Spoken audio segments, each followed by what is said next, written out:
ഞെട്ടിച്ച് രാജ്യതലസ്ഥാനത്ത് വീണ്ടും അധികാരം പിടിച്ചയാളാണ് അരവിന്ദ് കെജ്രിവാൾ. എന്നാൽ കോവിഡ് കാലം കേജ്രിവാൾ എന്ന മുഖ്യമന്ത്രിക്കും ആം ആദ്മി പാർട്ടി നേതാവിനും പരീക്ഷണ കാലമായിരുന്നു. വെല്ലുവിളികൾ മറികടന്ന് ഡൽഹി തിരിച്ചു വരികയാണോ? കേജ്രിവാൾ കാണുന്ന പുതിയ ഇന്ത്യ എങ്ങനെയുള്ളതാണ്? ഇവയെക്കുറിച്ചെല്ലാം ഡൽഹി മുഖ്യമന്ത്രി ശ്രീ അരവിന്ദ് കെജ്രിവാൾ മനോരമ ന്യൂസിനോട് മനസ്സ് തുറക്കുന്നു. Welcome sir. From a covid city to a model city for covid treatment with the highest recovery rate. So do you think the worst phase is over for Delhi? First we need to understand where we started, where the Delhi started from. Delhi being the capital city, we had large number of people coming from abroad during the month of February and March. Obviously there was no corona in this country before February. The corona came from outside only. We did pretty well in the first 2 months during the lockdown period, but as soon as the lockdown period was over, during the first fortnight of June, the situation became bad. The beds were not available, there was a problem with testing, there was a shortage of testing, and also the number of cases were rising very sharply when the lockdown opened. So at that time we got together and we studied the entire system, entire cycle of a corona patient. And we tried to figure out what is the problem in the entire system, where are the problems, and we sought support and help from all quarters. We went to central government, we got all the private hospitals together, we got all the hotels together. On an emergency basis, we increased the number of beds in private hospitals, and we attached many hotels to the hospitals so that we could increase the number of beds. There was a shortage of oxygen cylinders. We went to the central government, they helped us with so we sought everyone's help. So very detailed micro level planning, as well as taking everyone on board and seeking everyone's support, keeping the politics aside and keeping all past hostilities aside. This is what brought Delhi to its present position. I can only say that today we are today in Delhi, corona is under control. But no one can predict corona because it's a new virus. How will it behave in future? No one knows about it. But today we are quite ready, and we have the capacity to deal with any spike, if any spike comes in future. The second Sero survey reveals that 29%. More people have developed COVID-19 antibodies. So is it a good sign? It's a good sign in the sense that we are approaching herd immunity. If we say that the population of Delhi is 2 crores, then we can easily say that 60 lakh people have already developed corona and they have recovered from it. But it is for the experts to say. My statement should not be construed to mean that Delhi has already developed herd immunity, but certainly we are approaching herd immunity. At one stage, Supreme Court criticized the government, right? And then there is a perception that the COVID situation came under control in Delhi after Union Home Minister Amit Shah stepped in. Do you agree with that? You see, as I said, COVID cannot be controlled by any one single individual or any one single institution or any one government. This is the basic lesson that we learnt in June. And that is the time that we decided that we will take everyone's support. So when we needed oxygen cylinders, central government helped. When we needed PP kits, central government helped. When we needed testing kits, central government helped. But when we needed beds in the hospitals, it is the hospitals, private hospitals, we got on board in Delhi. When we needed to increase the number of beds, then we got the entire hotel industry together and we attached hotels to hospitals and we converted hotels into hospitals. So that is how we. So it's not a single man's effort; it's a collective effort. No one person has any magic wand that no one can. It is a collective effort. More than 1.56 lakh positive cases till date. More than 4,000 deaths. Do you fear a second wave of COVID cases in Delhi? Anything can happen. Okay. As I said, if anyone says that he has understood corona completely, is lying. Many theories of many experts have gone awry in the last few months. All that I can assure as the Chief Minister of Delhi is that the situation is under control at present, and we are prepared. If there is, God forbid, if there is any spike in future, we are prepared to deal with it. In the beginning, in the fight against COVID, Kerala model was appreciated globally. Now the cases in Kerala is rising day by day. So, as a chief minister who had a very positive impact dealing with COVID, what will be your advice to the chief minister of Kerala, Shri Pinarayi Vijayan, who happens to be a good friend of yours? Pinarayi ji is a very good and very dear friend, and he has done very well. I don't think I am capable of giving him any advice. On the contrary, we learnt a lot from Kerala. Initially, they did very well. Their health minister, I forget her name, she was K.K. Shailaja. Miss Madam Shalja. She did a fantastic job. But as I said, no one can predict COVID. So similarly, initially Kerala, the situation was under control. Now they are seeing a spike. I am very sure with all their efforts, they will be able to control the situation also. Kerala historically has had good health and education infrastructure. So if you have a good health infrastructure, obviously you are able to. Most important factor during COVID is that if you are able to provide health facilities and oxygen to the patients at right time, immediately, then you can control the number of deaths. Even if the number of cases are high and number of deaths are low, it doesn't matter. People can get infected and they will get cured. So all our efforts should be targeted at keeping the number of deaths low. The COVID period also reminded us of the economy. According to your view, what's the status of the present Indian economy before COVID and after COVID? Situation is pretty bad. Situation wasn't so good before COVID also. Indian economy was under stress before COVID also for several reasons. But due to COVID, situation has really gone very bad, and it has gone bad all over the world. Again, as I said, we'll all have to come together. The civil society, the governments, all the institutions, everyone will have to come together and put our head together, work honestly to bring the economy also on track. So, what will be your advice to Prime Minister Narendra Modi on the recovery of economy? What is important is to take the whole country together.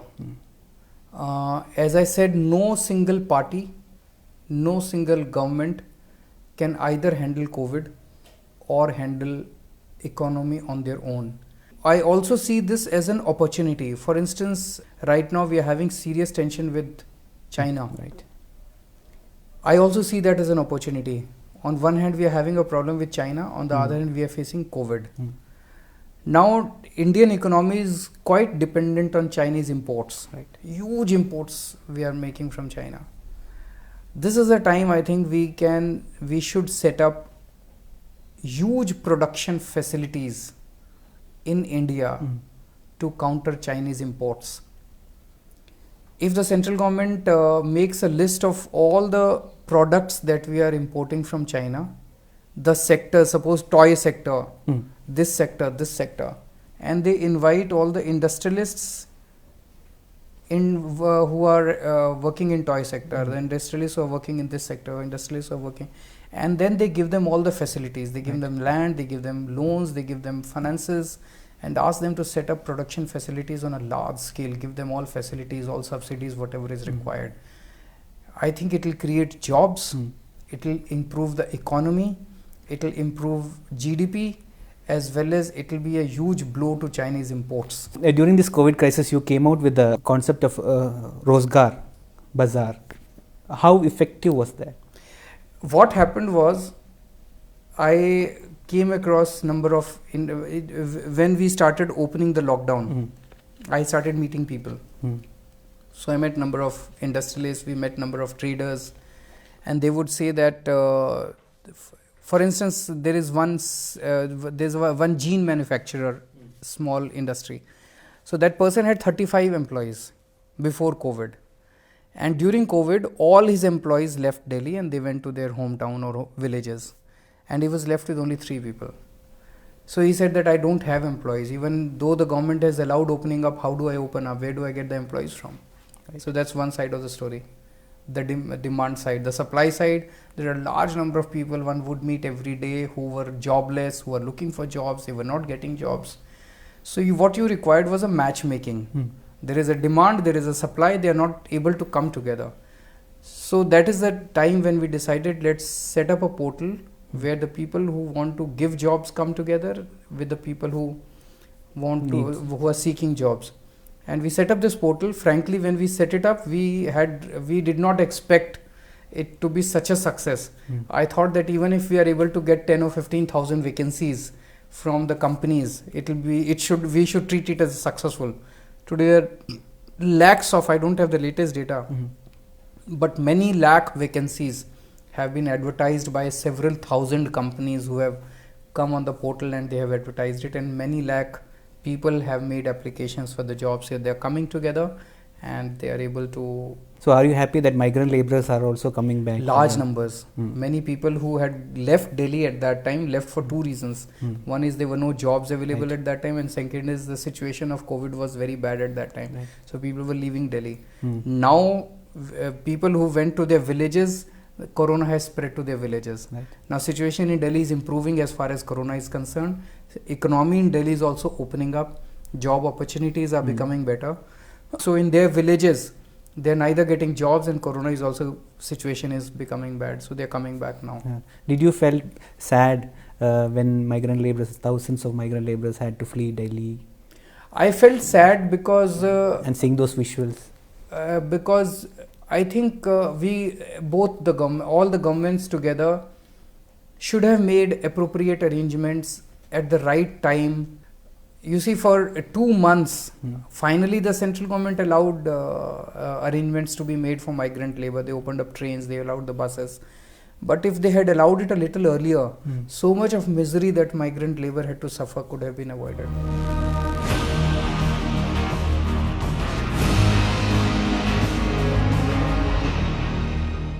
As a chief minister who transformed Delhi's public education system, what's your view on the new education policy? New education policy has some good things as well as bad things. Good thing is that some of its stated objectives are good. The weakness is that there is no plan for its implementation. So there have been such stated objectives in the past also. For instance, one of the objectives is that 6%, I believe, 6% of GDP will be invested in education. But similar statements have been made earlier also. What if next year the government does not make that kind of investment? So the policy is silent on that.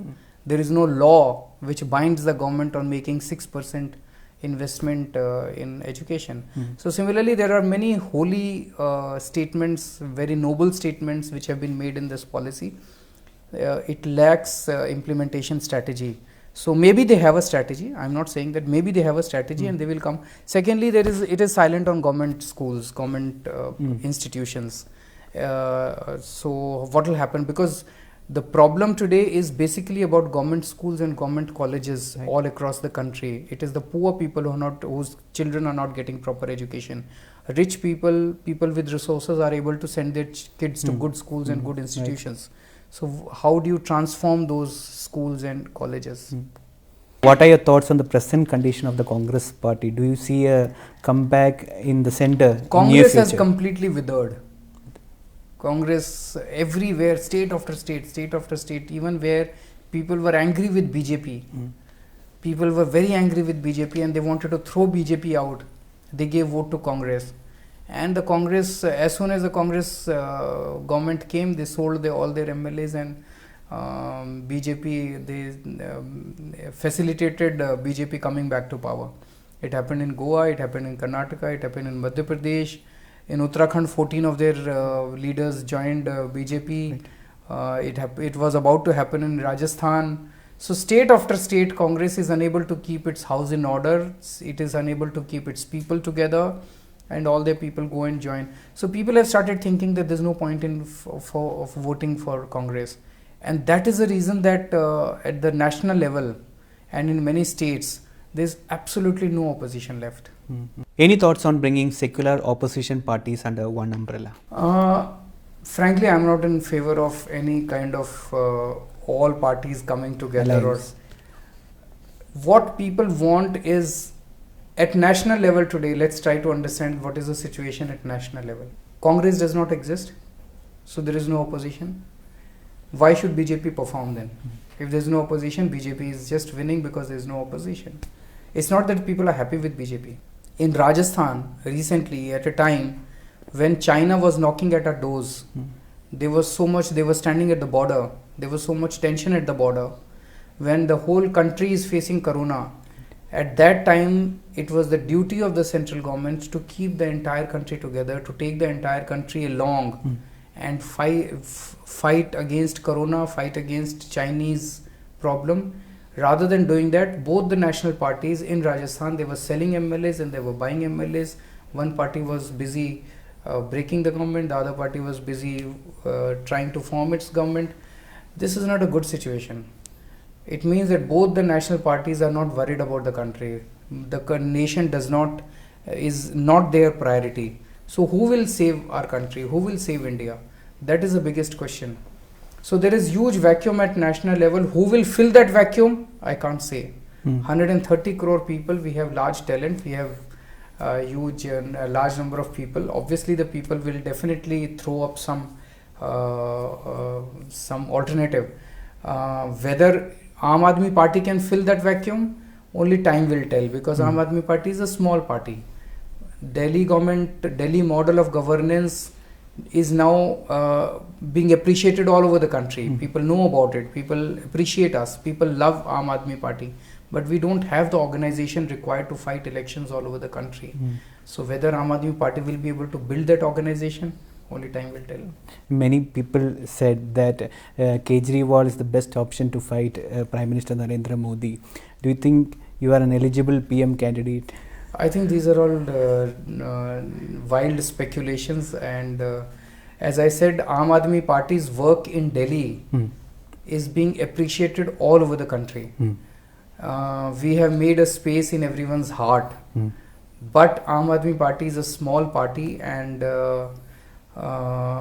we do not have the required organization to fight elections all over as of today. Whether in future we will be able to develop that, only time will tell. You proved your critics wrong by coming into power again in national capital. Do you have plans? Do you have a future roadmap for the party outside Delhi? The country in the last 70 years, my simple question is that India became independent in 1947. Right. 70 years is not a small period. 73 years, it's not a small period. There are many countries who became independent after India. Germany and Japan, they were completely devastated in Second World War. Singapore became independent in 60s. Still, all those countries have become much more developed than what India is today. Why is it that India has not become a developed country in the last 70 years? Why is it that people in the country don't have proper drinking water? Why is it that we don't have good schools, we don't have good hospitals, we don't have good roads, we don't have good infrastructure? Why is it that we don't have the world-class infrastructure in our country? Delhi has shown that in the last 5 years, what could not be achieved in last 70 years, there were many governments in Delhi in the last 70 years, but those governments did not improve the education or health. In the last 5 years, what could not be achieved in last 70 years has been done. Schools have improved, hospitals have improved, roads have improved. Today we have 24-hour electricity in Delhi, which did not exist earlier. Right. Electricity is free, water situation has improved. Delhi has given a hope. Delhi model has given a hope. This hope needs to be spread all over the country. So we'll tell the people of the country that yes, it is possible. It is possible to do it. Now it is for the people to decide what they want to do. So you have a plan for Kerala too? Wherever the people give us an opportunity, we will do our job, but we will take this Delhi model everywhere in the country. So do you think AAP had a very bright future in Kerala, but the party leaders failed? I don't know. I mean, it's very difficult. Let's try to understand democracy. Democracy is by the people, of the people, for the people. Right. If Aam Aadmi Party formed government in Delhi in 2013, it was not because of Aam Aadmi Party. It is because of the people. Right. So people bring the change. It is not a few leaders who bring the change. Yes. So whenever the change would had to happen, it will happen. And obviously you'll come to know about it. When you came to limelight, you were a severe critic of the establishment of both BJP as well as a Congress. But now it appears that you have gone silent on many issues. can we say that Arvind Kejriwal is getting more matured? My first priority is my people. The people who voted me, they voted me because of lot of expectations. Right. They voted me this time, second time, because they were happy with my work of the last 5 years and what I told them that I will do in the next 5 years. So for instance, we were able to control corona situation in Delhi only because we kept our politics aside and we took everyone along. Right. We took even central government along. And we kept all our old hostilities aside, and that is the reason. So many people are saying that in order to control the situation in Kerala, even if you had to fall at someone's feet, you did that. Yes, we did that. And that is important. And that's for the people. That's for the people. And we will keep doing that. Okay. Thank you very much, Thank sir. you so much. You.